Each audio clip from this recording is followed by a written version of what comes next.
Hampir semua masyarakat Indonesia mengenal Indomie. Di balik merek mie instan yang telah menjadi bagian dari kehidupan sehari-hari itu, berdiri Indofood, salah satu pilar utama Salim Group, kerajaan bisnis raksasa milik keluarga Salim. Grup ini selama puluhan tahun menjadi simbol kekuatan konglomerasi Indonesia dan kini telah memasuki generasi ketiga kepemimpinan. Namun, di balik reputasi besar tersebut, Salim Group pernah mengalami kejatuhan hebat yang nyaris melumpuhkan seluruh sendi bisnisnya. Perjalanan naik turun grup ini tidak dapat dilepaskan dari sosok pendirinya, Sudono Salim yang juga dikenal dengan nama Lim Sio Leong serta relasinya dengan kekuasaan politik pada era Orde Baru. Untuk memahami bagaimana Salim Group tumbuh menjadi konglomerasi raksasa dan kemudian terpukul hebat, jejak sejarah membawa kembali pada kedekatan Sudono Salim dengan Presiden kedua Republik Indonesia, Soeharto. Sudono Salim mengawali kiprahnya sebagai pengusaha impor cengkeh dan penyedia logistik tentara setelah Indonesia merdeka. Jaringan bisnisnya yang luas menarik perhatian Kolonel Soeharto, yang saat itu tengah membangun pengaruh di lingkungan militer. Melalui perantara sepupunya, Sulardi, Salim dan Soeharto berkenalan untuk pertama kali. Sejak Perang Kemerdekaan 1945-1949, Salim menjadi penyuplai logistik pasukan Kolonel Soeharto. Hubungan inilah yang kemudian berkembang menjadi kemitraan erat ketika Soeharto naik ke tampuk kekuasaan pada pertengahan 1960-an. Setelah Soeharto meraih kekuasaan di Indonesia pada pertengahan 1960-an dan menjadi presiden, dia didukung oleh kelompok kroni pengusaha, yang terbesar dan terkuat adalah Lim Sio Leong, tulis Richard Borsuk dan Nancy CHNG dalam buku Lim Sio Leong dan Salim Group, 2016. Selama sekitar 3 dekade, relasi keduanya berjalan saling menguntungkan. Soeharto memberikan perlindungan politik dan kemudahan usaha, sementara Salim Group menjadi salah satu sumber dukungan finansial bagi lingkar kekuasaan. Pada masa ini, Salim menjelma menjadi orang terkaya di Indonesia, sementara Soeharto mengokohkan kekuasaannya. Namun, kejayaan tersebut runtuh secara cepat pada Mei 1998. Target amukan massa.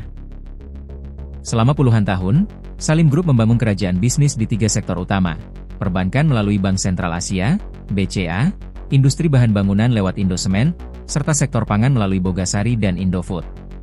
Krisis ekonomi Asia 1997-1998 menjadi awal kehancuran fondasi tersebut, dengan BCA sebagai unit yang paling terpukul. Sejarawan M. Cherrycleffs dalam Sejarah Indonesia Modern, 2009, mencatat terjadinya penarikan dana besar-besaran oleh nasabah. Antrean panjang terjadi di berbagai kantor cabang, menggerus likuiditas bank dan menghancurkan kepercayaan publik. Krisis ini mencapai puncaknya pada Mei 1998, beriringan dengan gejolak politik nasional. Kedekatan Salim dengan Soeharto berubah menjadi beban berat. Ketika sentimen anti-Soeharto meluas, Salim menjadi simbol kemarahan publik. Situasi memanas ketika unjuk rasa berujung pada kerusuhan rasial pada 13 Mei 1998. Kerusuhan melanda Jakarta dan sekitarnya, ditandai dengan penjarahan dan pembakaran rumah, pertokoan, serta kendaraan. Bangunan dan aset milik warga Tionghoa menjadi sasaran utama. Gemma Purdi dalam Kekerasan Anti-Tionghoa di Indonesia 1996-1999, 2013, menjelaskan bahwa sentimen tersebut didorong stereotip tentang kekayaan dan kedekatan etnis Tionghoa dengan penguasa, dengan Sudono Salim sebagai figur sentral.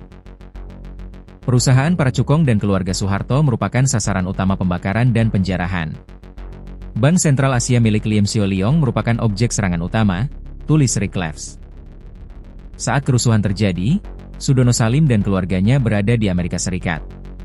Di Jakarta, hanya Antoni Salim yang berada di kantor Indosemen.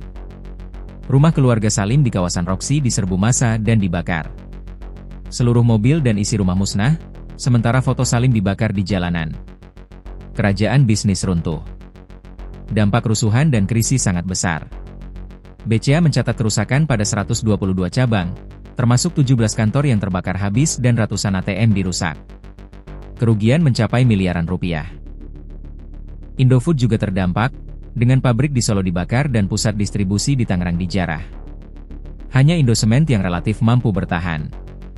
Pukulan terbesar datang dari sektor perbankan. Sepekan setelah Soeharto lengser pada 21 Mei 1998, pemerintah mengambil alih BCA melalui Badan Penyihatan Perbankan Nasional, BPPN. Status BCA berubah menjadi Bank Taken Over, BTO, menandai berakhirnya kepemilikan keluarga Salim atas bank tersebut. Sejak itu, Salim Group praktis hanya mengandalkan Indofood sebagai mesin utama pemulihan bisnis. Perlahan, grup ini bangkit kembali.